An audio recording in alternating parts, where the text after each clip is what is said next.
So we're gonna bust this out right here. This is our mascot of the week. We're going. I don't know how well anybody can see this, but Just hold it right up front or something. Yeah. the league badges, and they are the Kanto league badges because we're old school 90s babies. So that'll be there for everybody to glamour at. I don't think I could recall every single name of those badges. Probably 6. Yeah, I'd have to look it up. 6 out of the 8. Cause I remember the rainbow badge, but I don't know if the other one's called the leaf badge or what. But yeah, 1994 maybe that came out. Yeah, around there. Somewhere around there. Yeah, I think the trading card game probably came out around 96 or 97. Yep. You said you got 4 Charizards? Yeah. That's crazy. I only got 1, but that's all I need. Gotta have at least one. Everybody's gotta have at least one. It's like the meme where they're like showing the business cards, and it's like, oh yeah, there's a Charizard. Yeah. So, when did you say you were gonna you're gonna start prep in February for? So how long is that gonna be? 8 weeks? I don't know. I haven't done the math. I just figured it aligns really good with I'm going away on a training for work in North Carolina, so I'm just like, after class I don't really have anything to do except eat, sleep, and train, so I'll just start prep then, and that way, I can really start prep. How much weight you looking to lose? Probably 10 pounds to 10 to 12. All the way. Although I could even do a show at 8, Yeah, I was gonna say, I think honestly, like for the first show, I'm probably only gonna drop like 5 to 6 pounds from where I am. Maybe a little more now, like 8 pounds. I'd have to weigh myself, but probably about 8 pounds, I think. Because the way I'm looking at it, like if we're gonna do shows from, forget how many shows, I don't really care. It's the duration. Yeah, by the time year. you get to the last one, you're at like 20 something, 30 weeks or whatever. Who knows? So that's why I'm like, don't want to start it too early. Yeah, I don't want to get too crazy because this first one will just kind of be like a general. Don't get me wrong, I'm gonna be pushing to win, but I want to see. Yeah. Like just how it is to be back on stage. And, yeah, it's been 4 years. Yeah, so I'm like, okay, just kind of a gauge where it's at, and lean. No, 5 years. Only a little bit of pushing for us is already pretty lean for most people. I mean, look at what our starting points are right now. Right. Pretty low. Yeah, I could do a prep anyway. It doesn't have to be one specific amount of time. It could be like, I could do a prep anywhere from 6 weeks to 15 weeks. It just depends on how hard I'm. Like a 15-week prep is going to be super easy because it's like, very small adjustments because you got all that time. Yeah. But if I were doing a 6-week crash. prep, I'm just going hard, right out the gates. I think for me, I like a sweet spot somewhere in the middle. I don't like the 10, super. 12. Yeah, I don't like a super long 20-week prep like a lot of people do these days. Well, that's what I used to do, but I used to be I've done it before. The body fat used to be a lot higher coming into the prep. So now that the body fat, as we get older, like Mike Halsey always said, like you get leaner as you get older. Mm-hmm. If you're constantly training. Yeah. And as you get older, I mean, especially what matters more is training age over actual age, because someone could be 40 years old, but if they're training age, they've only been training 2 years. Oh yeah. They're still young in a training sense. Yeah, they can make more progress, but when your training age is like 15 years, you're not going to be making much muscle gain naturally anyways. So there's no sense in putting on 40 pounds in an off season. Right, unless you're super, super tall, but that's just not bodybuilding in a nutshell. So that doesn't happen. I feel like I've been rocking and rolling, as you know, to at least, let's see, well, we got mine and the 2 others. So 3 gyms I've been cycling through, and there's a lot of cool leg equipment at both of those gyms. Obviously, the one that people may have seen me use a lot when I go to crunch for legs is the super squat. Yeah. That thing is sick. I'm just like... Yeah. I'll have to let you know when they get that fixed. It's still not fixed? Well, I'm going to go tomorrow, and I'll check that, but... Last time I was there, it still wasn't fixed. I don't know why. Jeez. It's that hard to fix. There's nothing electronical or anything. They got a couple good things, or like two specific pieces of equipment. I think they're both labeled as a pendulum squat, but one is the one where like you're like sitting and like you're in like a machine and you're like kind of swooping at an angle, going back and forth. It's pretty freaking nice. Ooh, hold up, I don't know if that cut my video. I did a random call.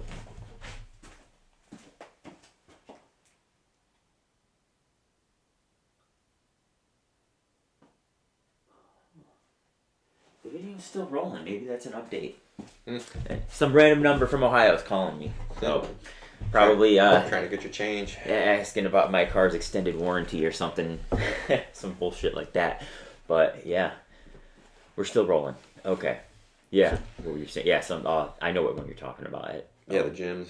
That gym there. That they had one of those at yeah, it's kind of like the squat, but the one you're talking about, you can face into it or face out. No, this one you're in like a freaking spaceship almost. Oh. Like yeah, that's something like, new. It's like it's like you're in a cage, and you're that's like crazy. Yeah, it's nice. It's like pendulum squats are nice. So it is a pendulum squat, but it's like a pendulum squat where you're more like sitting supine totally, like your body. Oh, wow. It's pretty cool. Yeah. Not like so much like a horizontal leg press, but yeah, kind of getting to that. To an extent, you know what I mean? You mean like the vertical leg press? No, or like the ones where like you would like lay on your back and push. Oh, that's a vertical leg press. No, but it pushes straight, not up. Oh, you're talking about you're sitting upright. Yeah. Straight. I love those. Yeah. I hate vertical leg press though. Some people love vertical leg press. Oh, I like them, but it just depends on. I can't stand most companies don't make a good one. Yeah, that's the problem. But I'm telling you right now, I've seen some vertical leg presses where I was like, wow, that would be sick. I don't like vertical leg press because there would be no movement. Yeah. There's no the vertical leg press. A lot of the ones that make it, it feels like it sways on you. It's just if you push it unevenly. You have to have crazy hip mobility because if you think about it, you're flat. You're starting off like this. So just to bring the range of motion is so short. Just to bring your legs it's like only like that much. Yeah, whereas, I mean, leg length definitely matters. Like somebody like Mike. Yeah, he's getting a good boom. It's that hip angle. You're literally like your legs are straight and your body's like here. So your hip angle's already at 90 degrees. So you're not getting much range of motion. And the range of motion you do get is like with your legs up in your face, and I feel like my lower back would round, and like my hip mobility's not that good. Well, I like going there. I've recently been using a lot more. I don't know if it's Cybex or what, but it's just one of those nice pin-loaded leg presses where you just sit and you just push while you're sitting in the chair. Oh yeah, some of those pin-loaded ones. Those are so good because then you could do you know what I love about those is doing calf raises. Yes. It's freaking amazing. I used to love that old one they had at Liverpool Aspen, the Cybex one with the green seat. Yep. So this one at the gym is exactly like that one, and I'm like, oh man, I would totally almost want one of these for my gym over a regular traditional leg press.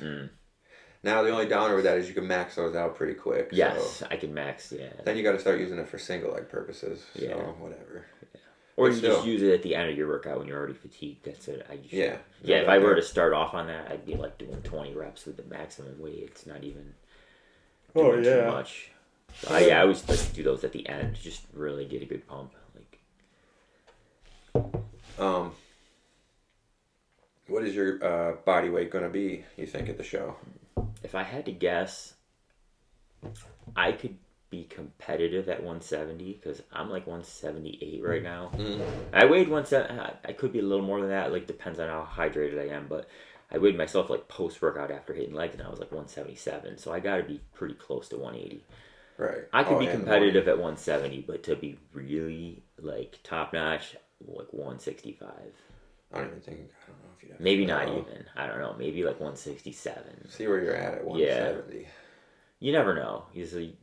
Yeah, unless you really know your body and like have been there before, it's hard to tell. Like some people that if you've never competed before, and you think you have, someone might say, "Oh yeah, I got 20 pounds to lose." They lose that 20 pounds and they realize they might have 15, 20 more pounds to lose. You don't actually. Well, the thing with us is that because of the age now, with the time that's gone by, it is going to be interesting to see how our body responds to a prep. Yeah. like maybe we start to realize like we get lean quick and Mm-hmm. prep just doesn't.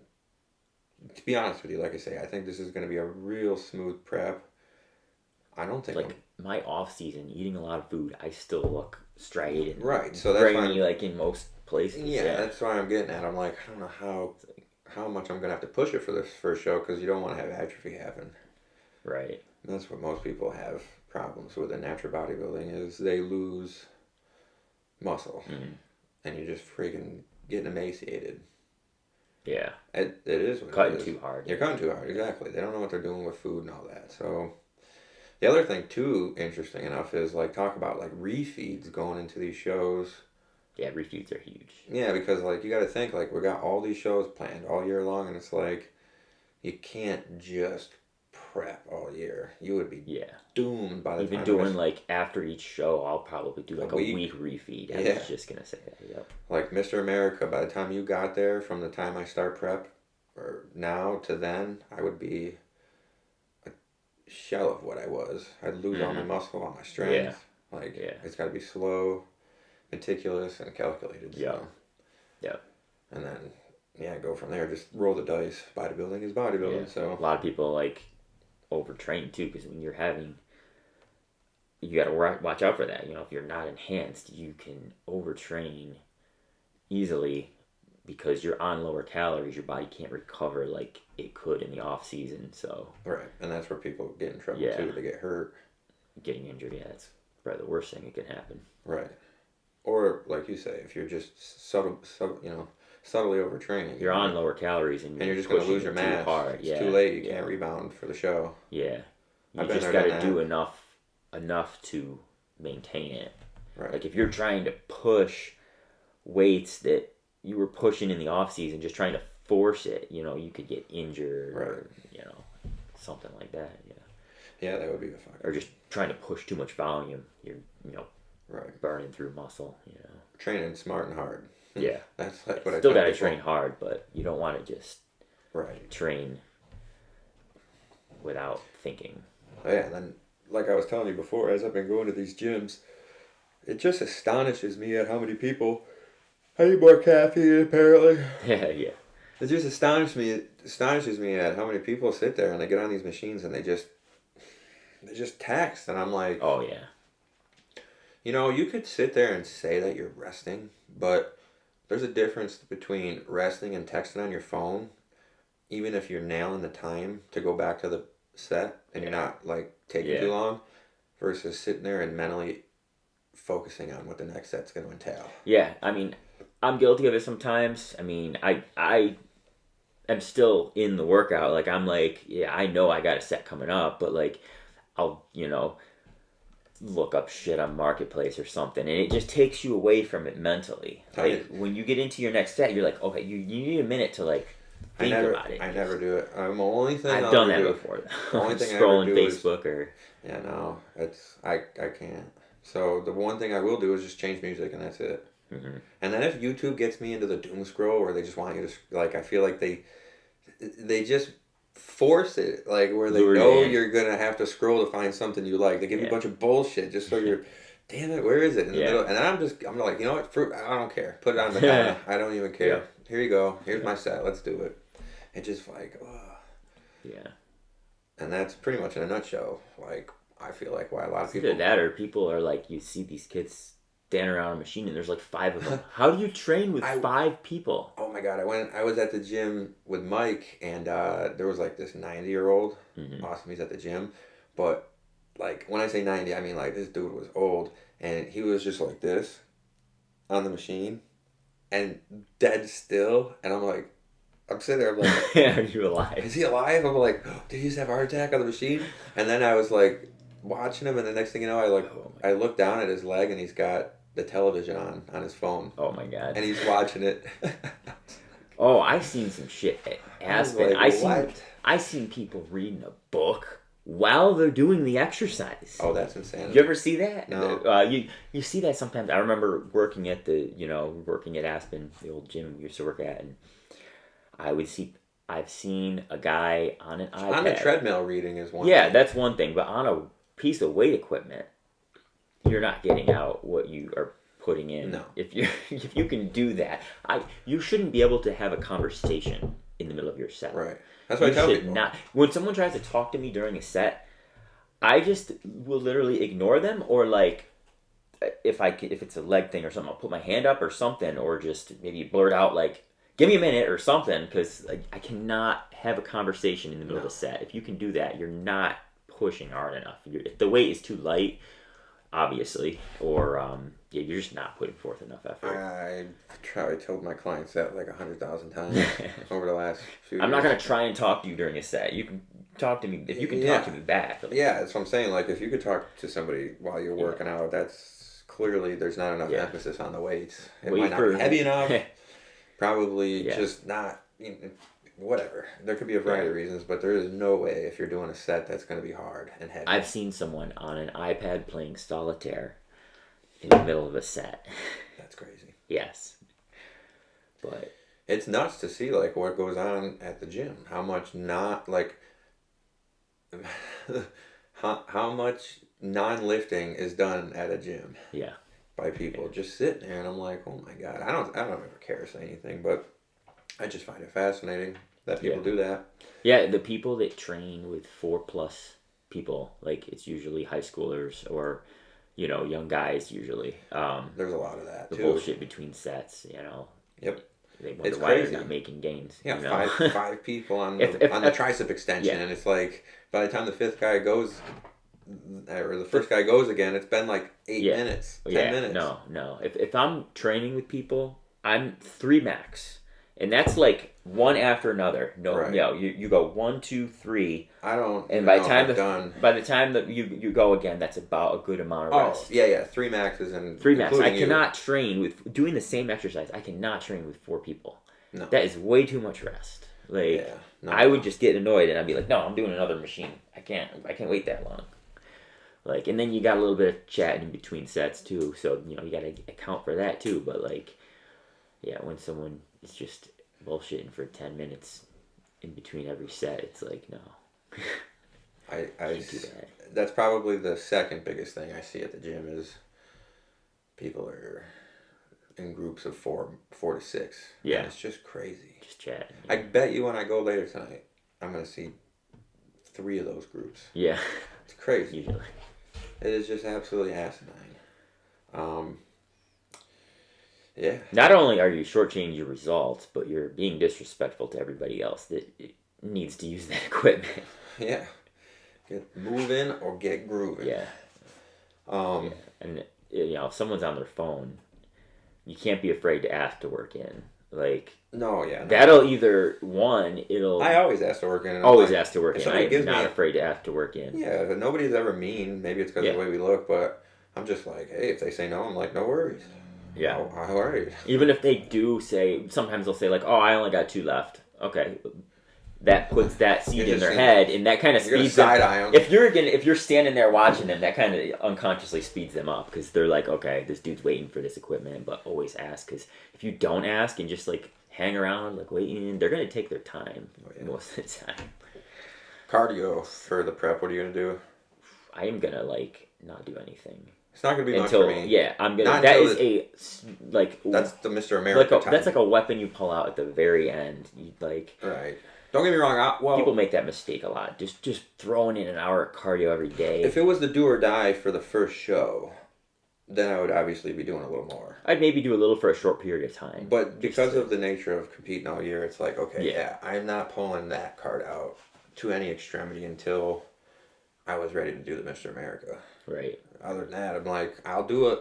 I'm like, tonight when I go, I'm going to do a little bit. I never really do. I haven't done I don't consider 5 minutes on the treadmill pre-warming up walking cardio, but it is for a lot of people. Yeah. But that's just whatever. But to actually do cardio for a good 20, 30 minutes, 60 minutes, sometimes, you'll see me sprinkle it in. But I'm not going to do the treadmill. I'm going to be doing the bike with a heavier a little bit of resistance, and the elliptical is my go-to. Yeah. And then hopefully when they open the sauna, or we go to, back and forth. I love the sauna at Crunch. Oh, yeah. Sauna's nice. you can just preheat your body up and get thermogenesis going quicker. Yeah, I feel like letting your diet and training take care of it rather than cardio as much as you can gives a better look Right. overall than just doing too much cardio can Cardio is needed for the make highest you look competition, but flatter. it's not something Yeah. you're not like exactly like even for the Mr. America, you're not relying on your cardio sessions more than you are you're eating correctly and Yeah. training correctly. Those are way more important than If you're cardio. relying on cardio, you're trying to out-train a bad diet. Right, yeah, I would say the same thing. So you're, and that's like kind of like case in point. I would sit there and a lot of people like when I prep these guys for the shows and stuff, I'm like, look, and this is kind of like just status quo for anybody at the top level of bodybuilding, natural or enhanced. You better be looking show ready 2 weeks out. Oh yeah. Like you should be diced by that point. There is no magic pill coming and getting you shredded. No secret peak week No. protocol. Peak week is for somebody who's super shredded and they can manipulate their body on a micro. So here's how you would think about it, right? You get down to the lowest body fat percentage you can 2 weeks out. Peak week, let's just say peak week affects, this is a good way to think about this, I guess, for the average person. This is not how it works, but you could think about it like this. I'm making numbers up. Say peak week affects 0.5%, right, of body fat. It probably doesn't even really equate to that, but I'm just going to use 0.5% to make things easier. Peak week, again, going back to what I just said, is more beneficial for somebody who is shredded. Why? We can play the ratio game here, proportions. A guy adding 100 pounds onto a bench press is probably not wise on his next set. If he's Julius Maddox and he can press 800 pounds, that's 1/8 of his max. So now percentage-wise, it's negligible to his strength. So he's not really adding a lot of weight on. It still feels like a warm-up weight, and he's warming up properly. He's getting the benefit of jumping up by 100 pounds. So on peak week, let's just say it affects 0.5%, and you go into peak week and you're at 10% body fat. It doesn't, but real quick, right? 10% body fat. It doesn't actually affect the body fat percentage. No. It more affects the look. Right, and this is why again I'm just using this. Yeah. Your body fat obviously can change a little bit, but it's the look. It's of negligible. 0.5%. Yeah, it's right, more right, like the water manipulation. But just stay on the track here. So 0.5%, and you are coming into peak week at 10%, and you're a new bodybuilder, and you expect peak week to be this magic thing that transforms your body into the shredded machine that you've been waiting for. Well, if it only affected 0.5%. Now that's only going to improve your physique by 1/20th, because 10% and 0.5% times it by 20 is 10%. If you get down to where we are and you're 3% to 5%, so let's just use 5% to make math easier. Say you come into the show at 5% and you're 2 weeks out, or peak week comes, and you lose 0.5%. That's an improvement of 1/10. Of your physique, because it's now 10% of what your overall body fat was. Oh yeah. So now the person that's leaner gets more of a benefit from peak week than the person that's not doing their homework in the prep. Yeah, it's just like the last few weeks you will see, and like you say, you see a bigger difference. Like you'll see a bigger difference going from 8 to 7 compared to going from 15 to 14. You don't see any difference. This is why it's an illusion too. This 0.5% doesn't exist. Like you were just saying. Why is it an illusion? If you're actually doing the right thing, you want to eat into a show. Yeah. So let's put it this way. You're not going to be losing body fat percentage as you're eating into a show. But the illusion of you filling your body out and being at such a low percentage, when your muscles are full, it stretches that skin out. And so you're filling everything up. You gain this smidgen amount of weight from eating into the show because you've done everything right. It's like, and then right at the very end, you want to go boop, and then just try and boop into the show. Yeah. Because that little surge of calories, if you're super shredded, like you say, it's just going to make you look full. Yeah, you're going to look better. Yeah. Way full. For sure. Veins are going to be popping. You're like, from an amateur's perspective, like if they're watching this, it's like when you go in to pump backstage, that pump's going to be so much better and easier to get if you're full of glycogen in the right way. Yeah. And if you come into a show and you're emaciated with nothing in your body to give yourself a pump. Yeah. So it's like, I don't know. Again, the whole 5%, 10%, and 0.5% thing is like, it's arbitrary numbers. It's just so somebody who doesn't know anything about bodybuilding can kind of like coagulate what we're trying to talk about. Yeah. Because you get more rewarded for training harder. That's why I love bodybuilding. Like, the harder you prep correctly, the more reward you will get out of peak week. The less you prep correctly, the less you're just gonna be like, oh, peak week was just bullshit. Yeah. You can't. I don't look any leaner or fuller. You Yeah, because you're fucking 20 pounds overweight. You can't out peak week like if you're just still holding fat. A bad prep. Yeah. You can't out cardio a bad diet. You can't out peak week a bad prep. Yeah. It's just as simple as that. So I don't know. And like I mean, anybody watching again, like, we'll both tell you, like, when you see regular people, like, people see me now, they see you now, and it's just like, whoa, you know, whatever, you're super shredded or whatever. You have no idea what shredded is in bodybuilding. Like, it takes ridiculous. Shredded compared to your average guy at Walmart. We're shredded compared to your average guy at the gym, compared to your muscular guy at the gym. But when you talk about, it's like, you take, like when you go to these bodybuilding shows we do, you've got you got thousands of gyms in New York State. You got thousands of gyms in Virginia. All over the place, you got all these gyms. And every so often, out of one of these gyms, you get a guy that's like us, natural or enhanced. And then all these guys come together and they get shredded. Yeah. It's like, people just don't get it. It's like there's gym lean, there's beach lean, and there's stage lean. Oh, yeah. Stage lean is like the ultimate level. It's crazy. And when you actually achieve it, you're just like, wow, that's crazy. Yeah. And you're full. That's the problem. Like, when you get stage lean, if you don't fill out, you won't understand what we're saying. Like, when we nailed Brandon's show, we were so full.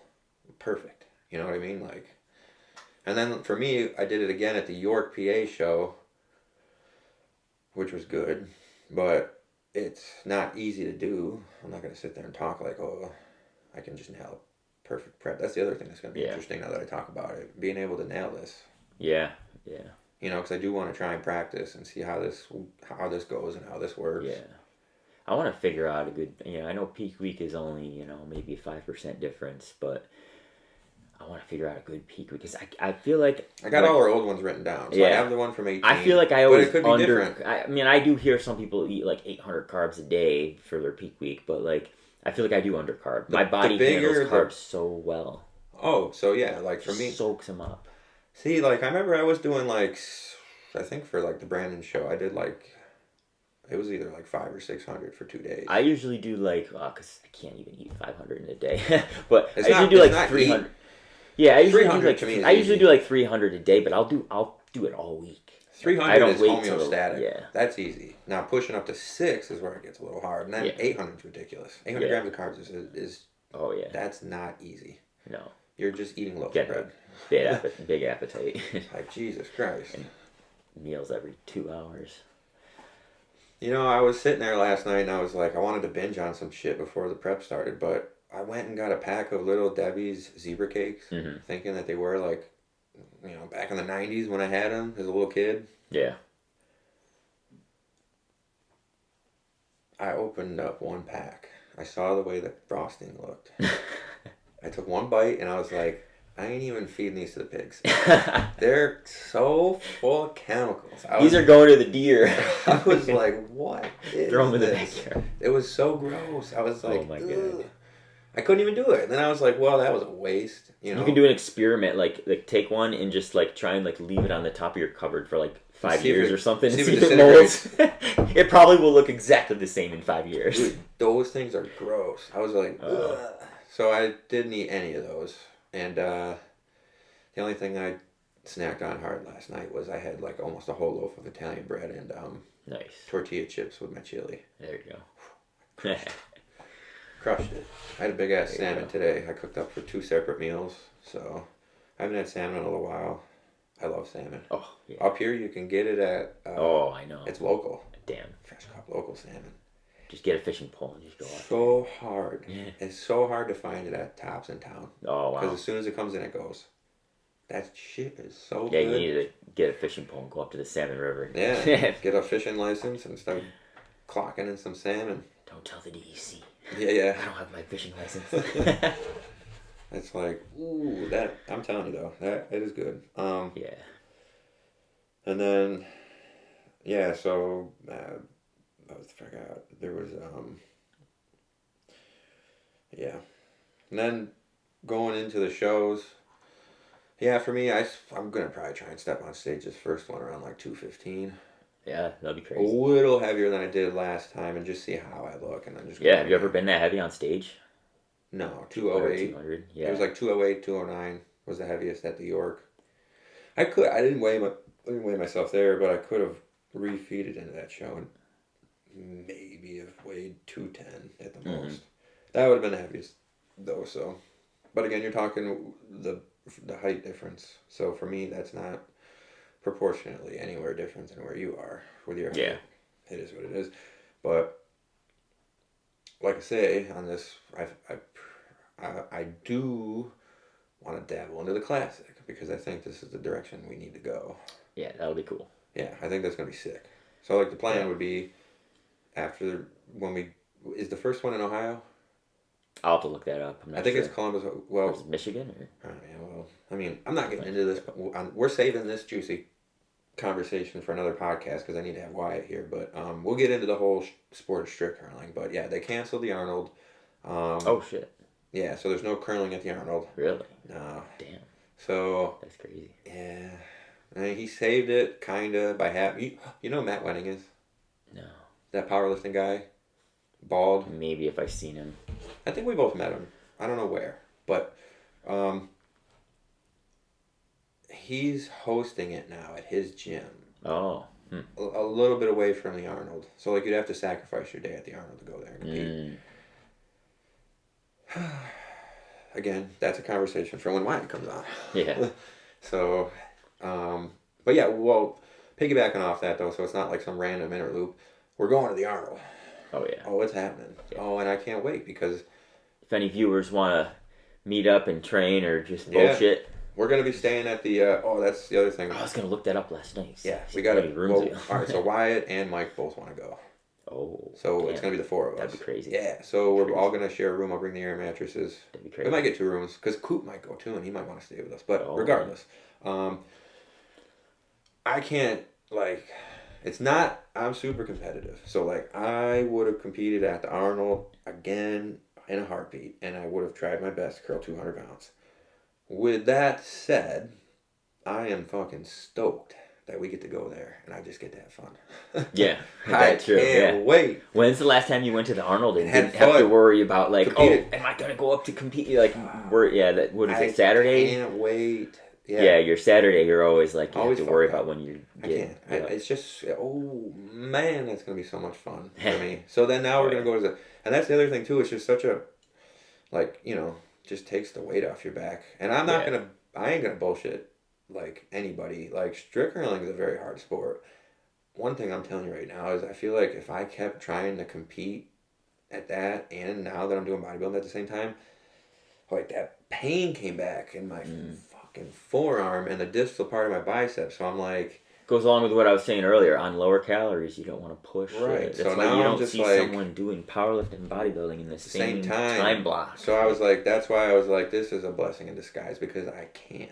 I cannot maintain curling heavy or any of that nonsense. Because for bodybuilding, you can literally maintain your bicep size. Oh, easy. Curling 20-pound dumbbells. Well, I mean, don't get me wrong. I push the weights in a much smarter way now. I don't have to worry about barbell curling. You just worry about the tension. You're not worried about moving the weight. You're worrying about the tension on the muscle. And there's just no more strict curling I have to do every day. Right. So now I'm just like, I get to use the isolated cable machine. Yeah. You know what I mean? Like I'm just so much more focused on contracting the bicep instead of moving a weight. Yep. It's way better. And so like in that sense, I'm super relieved that we get to go the there. machines feel so good on your like tendon. Like if I'm feeling like yesterday, my biceps were still a little sore. I love the machine. the machine, there's no pain at all. It's just all tension on the muscle. Like cables too. I like cables a lot. And then speaking of Wyatt, he's going to be coming on. We're going to have a podcast with him. Might get Mike on at the same time. I don't know. That'd be pretty cool. We got to line up everybody's time together. But yeah, we'll be going to the Arnold, and hopefully everything goes smooth. The weather and the travel. We get there, rock and roll. We're going to be staying, for anybody that wants to train, we'll be at the Columbus OSU. No, what is it? Is it the Hyatt? Hyatt, yes. Yeah. It's right near Esporta. What is it? Esporta or Elevate? It's Esporta. It's Esporta. Esporta's like right kind of next to it. It's a 3-level gym. Yeah. Maybe 4. I don't even know. 1, 2. I think it's only 2. No, it's 3. Is it 3? It's 3. It's pretty big. Yeah. It's big. It's pretty big. It's nice. It's cool. I'm like... Yeah. We can definitely get a lot done there. And it's nice that it's connected to the hotel. It's a good spot to stay. We're just going to rock and roll, run around, and just have fun. It's going to be nice. Probably bring the pilot again. Yeah. That worked out pretty good. I might drive myself too. So we'll have 2 vehicles. Oh, well, if you're going to drive... If I get my new... my Tesla was depends on what's going on, yeah. My Tesla was totaled, so I'm trying to find a vehicle right now. Yeah, it depends on... I have the maiden voyage or something. Well, I could... The way I looked at it, I was like... Because the way the pilot is, it's nice. You can definitely... Big. It's big. You can use the 3rd row for an adult, and then... You can fit a whole pull-up tower in there. You could put a pull-up tower in there with a bunch of supplements. It's crazy. Yeah, so... Looking forward to prepping. It's going to be fun. Yeah. And then, what are you training tomorrow? I am hitting back and biceps. I got legs tomorrow. I do a talk about your training split. I do a PPL, push pull legs, but mine is a little different. So I go push, or I go pull push. I like pull push. People do push pull legs. I always like pull push better. You know what I mean? You're definitely you don't want to, yeah. Because I like hitting back before chest. I would want to hit that. I would do that too, just because I would want to hit back before leg day. If you're going to deadlift. That too. Yep. Posterior chain's getting. Yep. Yeah. I do pull, push, rest, legs, arms. So that's the only thing. I add a shoulder and arm day in addition to the push, pull, legs. So it's pull, push, rest, legs, shoulders and arms, rest, and then repeat the cycle. Doesn't matter what day it is. So everything is hit like every 5th day or something like that. So yeah, so I'm going 5 on, 2 off, 6 on, 1 off, and I rotate.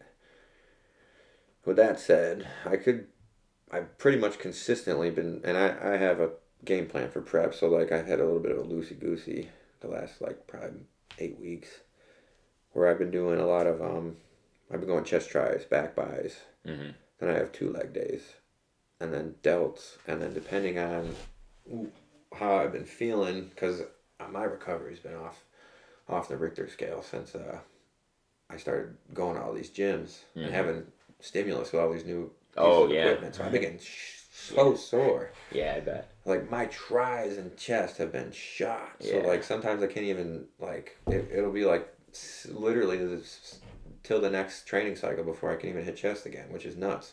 Legs been pretty much recovering though. Twice for me to be able to focus on that in one split. So in the 5 I'll do legs twice, in the 6 I'll do legs twice. I people it's good to hit legs twice a week. A lot of people need it, but like for me, I found that I only need legs once a week. Well, yeah, but I'm an exception. You know what I mean? Like, I mean, it's just not. If your legs, it's not normal to have legs be your strongest body part. Yeah, there's a kid at the gym at Evolve, this Asian dude. Yeah. It's always the Asian dudes. It's the Asian dudes. I told him, I was like, you ever heard the Asian guys with big calves and stuff? He's like, what? I'm like, dog, come on, social media exists. I'm like, your legs and calves are freaking massive, dude. Oh, yeah.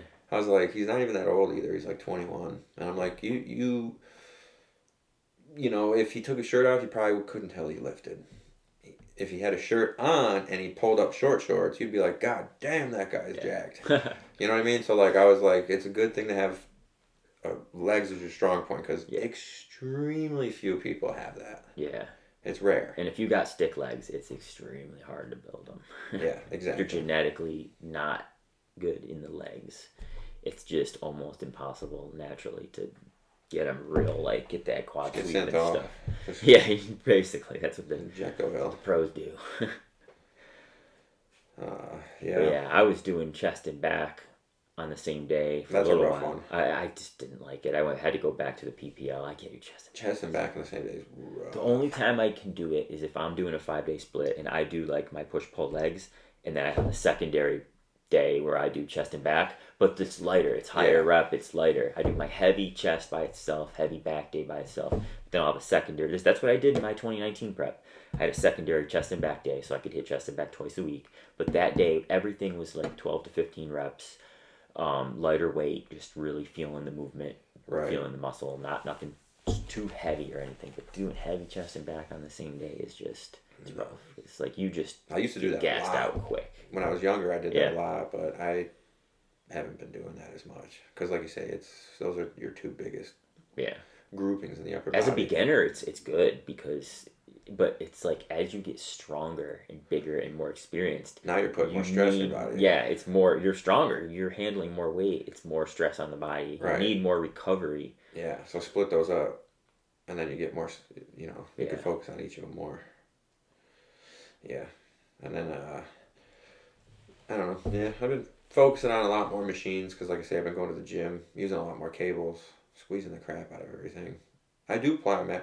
I don't really talk about it a lot, but I do a lot of plyometrics. Yeah, I see. You post on your Instagram and stuff. Like for leg day, I always like to finish with plyo. Like everybody was like, "Oh, look at C-Bone, he's being fit and functional." It's like it's just my end of my leg days. Like I love doing box jumps and anything, pistols. Actually reverse box jumps. I've been doing a lot lately. Those are super good. You got to kind of thrust out. You saw that at Crunch, but I don't know. I just like it. Yeah, some people you don't see bodybuilders doing that too much, but some people like it. I will say definitely got social media. I think sprinkle it in because it's high impact. Yeah. So I it's one thing I was never good at is plyometric shit. I can't jump for shit.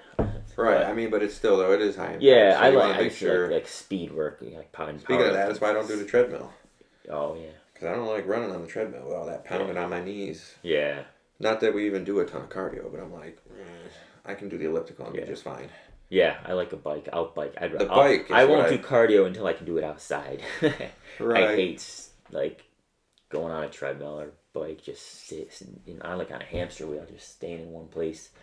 Like I don't mind it if I'm listening to music and just rocking and rolling, but outdoor running is to me, as much as that's kind of a similar impact as the treadmill, I'd much rather do that than the treadmill. Especially if it's on a trail or something where it's a little softer than the pavement. We've got nice trails around here too. Like you can go to the Parkway. Yeah. Or on a beach. That's the best because it's like the sand makes it harder to run. We don't have any beaches around here. You do a little ways away. Yeah, but you're probably gonna run in this nasty ass crap on them beaches. Oh, in this weather, I'm talking more like summertime. No, even that's what I'm saying. In the summertime, God knows what you're gonna. Oh, that's true. Yeah. I'm wearing sandals. Yeah. I lived in Florida. I know what a real beach is. Yeah. Oh well, that's a big difference. We don't have beaches like that. And I think the final show before potentially the Mr. America, if everything goes right, would be in Florida, which I think would be a sick one to do. Oh no, wait, what am I talking about? That's earlier. That's in like June. Oh yeah. I think there was another Ohio one or something. Towards the end, yeah. Yeah, I'll have to check that out. Yeah, I think that pretty much rambles our podcast wrap up here. You guys will have to wait and see what the next tabletop ornament's going to be. Yeah. We started with the Kanto badges, and we'll finish with the Kanto badges. If you don't know about the Kanto badges, you should. And pick up a Game Boy and Pokemon.